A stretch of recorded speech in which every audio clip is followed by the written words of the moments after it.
Hello viewers, welcome to my channel. Have you ever experienced a power cut? Okay, maybe you have, maybe somebody crashed into a power line or something and brought your power down briefly, but have you ever experienced a power cut where the government just turned the switch off? Maybe once or twice. Have you experienced power cuts again and again and again and again? Well, if you haven't, then keep tuned, because I have when I was younger, when we had the 3-day week. So if you want to learn more about that and what's in store for us this coming Christmas, stay tuned.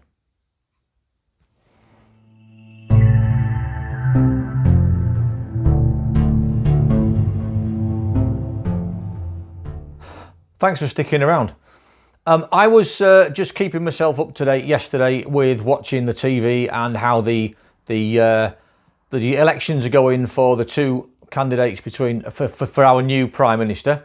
All right, and the subject of energy rationing came up. Okay, apparently France is considering energy rationing, and when the two candidates were asked, would you consider energy rationing, one of them said, well, we can't rule anything out, which is fine.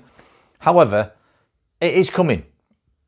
France are considering it, okay, and I would be really surprised if we don't follow suit in one way, shape or form. So just to give you some background, okay, we all know we've got the energy prices are going up. I don't want to bang on about the same old thing, okay, and the war in Russia isn't helping, okay. It seems that we are at economic war with Russia. All right, I mean, only yesterday or the day before, that gas pipeline was closed again due to some oil leak in some turbine. And by the way, the German companies, Siemens I think it is, they say there's absolutely no reason why the gas couldn't continue to flow. This is just an excuse. There is some sort of an economic war going on, okay, and we, the general public, are paying for it. Okay, you've got our outgoing Prime Minister says that, the Ukrainians are paying in blood, we have to pay in money, something like that. Well, you know what? No one asked me, But anyway, put that to one side. Energy rationing might be on the way, okay? And even if energy rationing isn't coming, power cuts are coming. So just to give you a background of what I mentioned earlier, when I talked about the 3-day week, I'm getting on a bit now, but I was 9, 10 years old, something like that, 12 years old. Between 1st of January and 6th of March, 1974, okay, in the UK, we had what was called the 3-day week. And this was where we had inflation was a scourge, okay, in the early 70s. We were getting to the stage where the miners were going on strike because they wanted more money.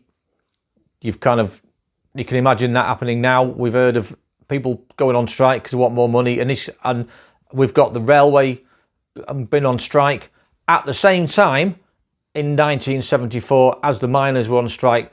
The railway workers went on strike, so you basically had coal wasn't being produced, and what was being produced wasn't being taken to the power stations. So in an attempt to reduce the load on the national grid, a 3-day week was introduced where commercial ventures could only operate 3 days a week.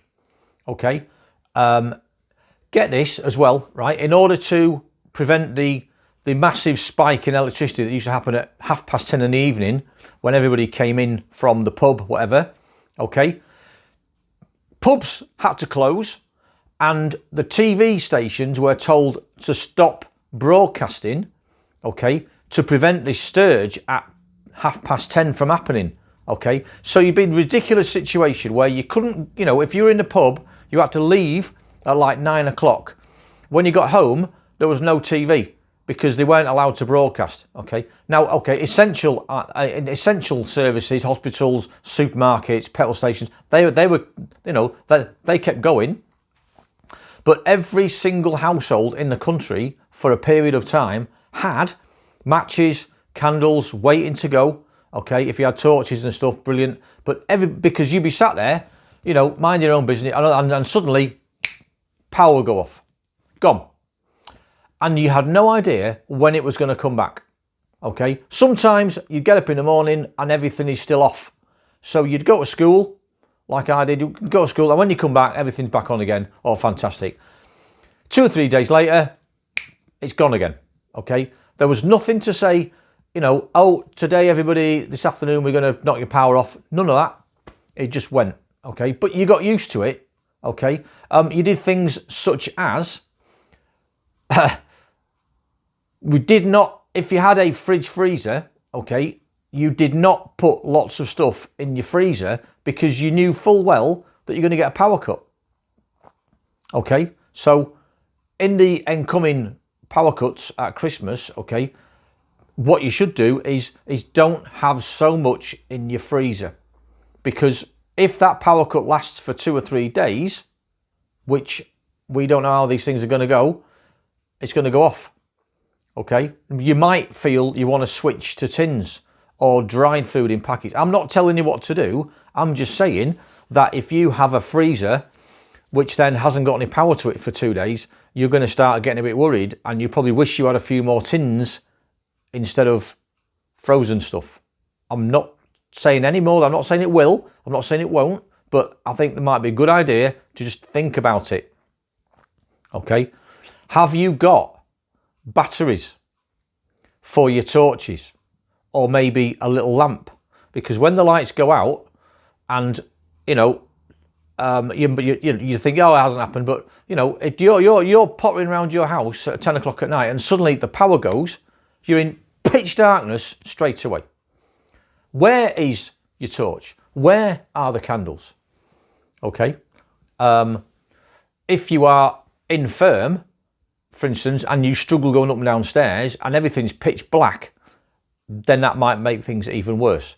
So all I'm saying in this video, okay, I'm not trying to preach, I'm not trying to tell you what to do, I'm just saying that you should be aware that this has happened in the past, and it lasted from 1st of January to the 6th of March 1974, okay, and it was a bad time.